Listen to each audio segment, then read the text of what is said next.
எங்களை கக்க வா வீறு கொண்டு வெற்றி காணவா புத்தன் காந்தி இயேசு எல்லாம் இணைந்த இதயம் கொண்டவன் அநீதி அழித்து நீதி காக்க புதிய உதயம் கண்டவன் இல்லை என்ற சொல்லை இனி சொல்ல தேவையில்லை தமிழகத்து தாய்க்கெல்லாம் நீய செல்ல பிள்ளை. இன்றைய அரசியல் நிலவரம் குறித்து மக்கள் கேள்விகளுக்கு கேப்டன் விஜயகாந்த் பதிலளிக்கிறார்.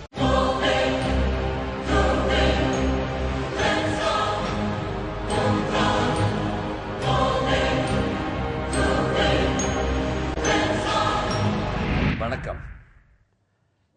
கேப்டன் தொலைக்காட்சியில் மக்கள் கேட்கின்ற கேள்விகளுக்கு கேப்டனின் பதில்கள் அப்படிங்கிற நிகழ்ச்சியில் உங்களை எல்லாம் சந்திக்கிறதுக்கு வாய்ப்பு கொடுத்த கேப்டன் டிவியை சேர்ந்த அனைவருக்கும் தமிழக மக்களுக்கும் என் நன்றி கலந்த வணக்கத்தை தெரிவித்துக் கொள்கிறேன்.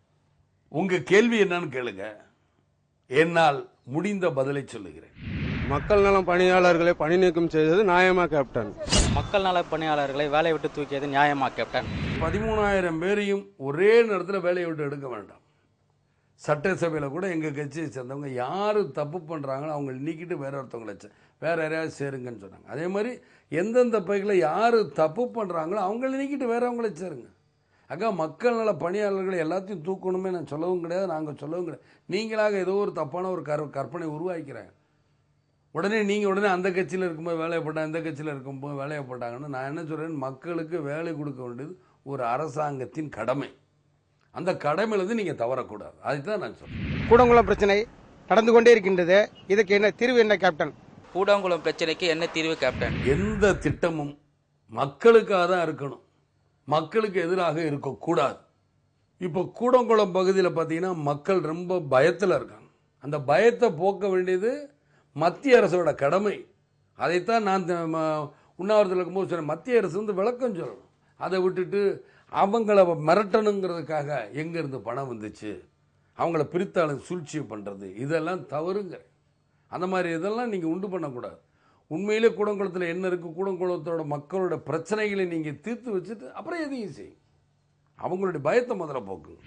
ஆட்சிக்கு வந்த 6 மாதத்தில் பால் விலை, பஸ் விலை எல்லாமே ஏற்றிட்டாங்க. இது நியாயமா கேப்டன்? ஆட்சிக்கு வந்து 6 மாதத்துலேயே பஸ் டிக்கெட் விலை, பால் விலை இப்படிலாம் ஏற்றிட்டாங்களே, இதை பற்றி நீங்கள் என்ன நினைக்கிறீங்க கேப்டன்? வன்மையா இதை கண்டிக்கிறேன். இன்னைக்கு விலைவாசி ஏற்றத்தால் மக்கள் ரொம்ப ரொம்ப பாதிச்சிருக்காங்க.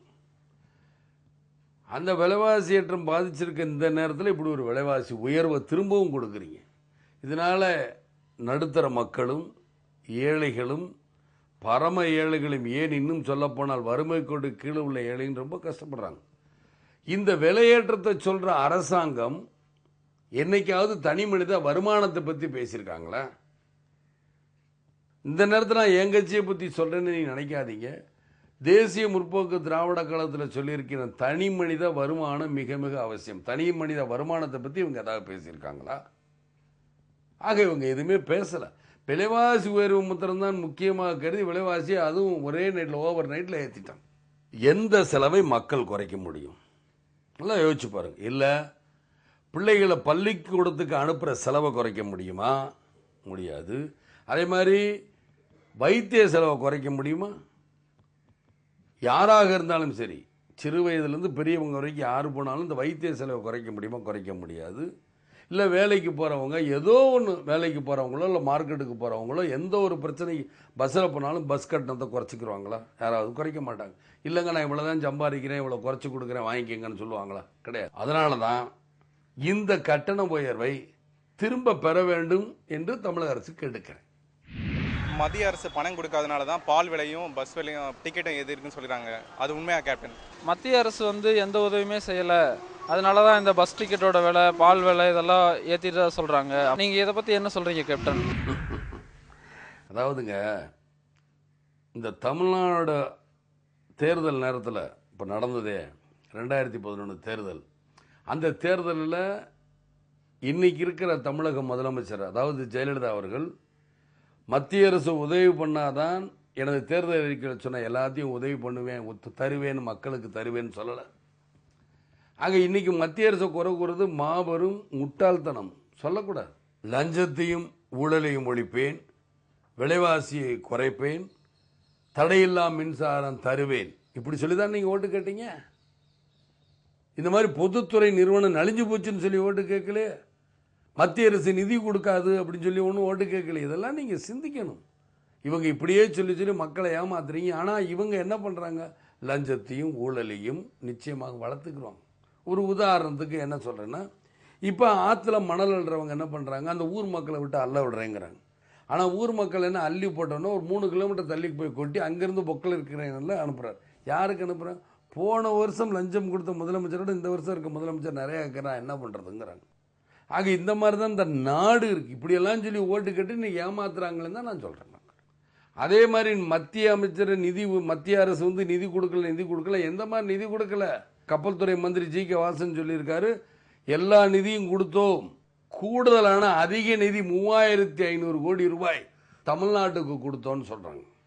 ஆக இதை நீங்க சொல்லிக்கிட்டு யாரையோ விட்டு நீங்க சொல்லிக்கிட்டு இருக்கிறத விட நான் என்ன சொல்றேன், மந்திரி தான் அவர் சொன்னா போதும். இருந்தால் கூட இந்த நாட்டின் பாரத பிரதமர் மன்மோகன் சிங் சொல்லியிருக்கணும், திட்டக்குழு கமிஷனர் தலைவர் மாண்டே சிங் அலுவாலியா சொல்லியிருக்கணும், நீதியமைச்சர் பிரணாப் முகர்ஜி சொன்னால் நிச்சயமா மக்களுக்கு புரியும்.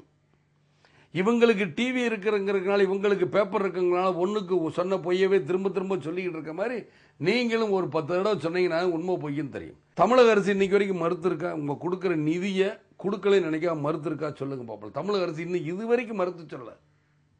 அங்க இதுல இருந்து என்ன புரியுது? அவங்க நிதி கொடுத்திருக்காங்க. இதற்கு மேல என்ன வேணும் இன்னும் மத்திய அரசு கிட்ட எதிர்பார்க்கறேன் எனக்கு தெரியல. இதற்காக நான் மத்திய அரசு உடனே காங்கிரஸோட கூட்டணி வைக்க போறேன் யாரும் தப்பான கணக்கு எடுக்காது.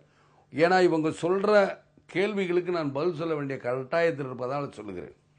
ஏழைகள் தோழா பாபா எங்களை கக்கவாவா, வீறு கொண்டு வெற்றி காணவாவா, புத்தன் காந்தி இயேசு எல்லாம் இணைந்த இதயம் கொண்டவன், அநீதி அழித்து நீதி காக்க புதிய உதயம் கண்டவன், இல்லை என்ற சொல்லை இனி சொல்ல தேவையில்லை, தமிழகத்து தாய்க்கெல்லாம் நீய செல்ல பிள்ளை. இன்றைய அரசியல் நிலவரம் குறித்து மக்கள் கேள்விகளுக்கு கேப்டன் விஜயகாந்த் பதிலளிக்கிறார்.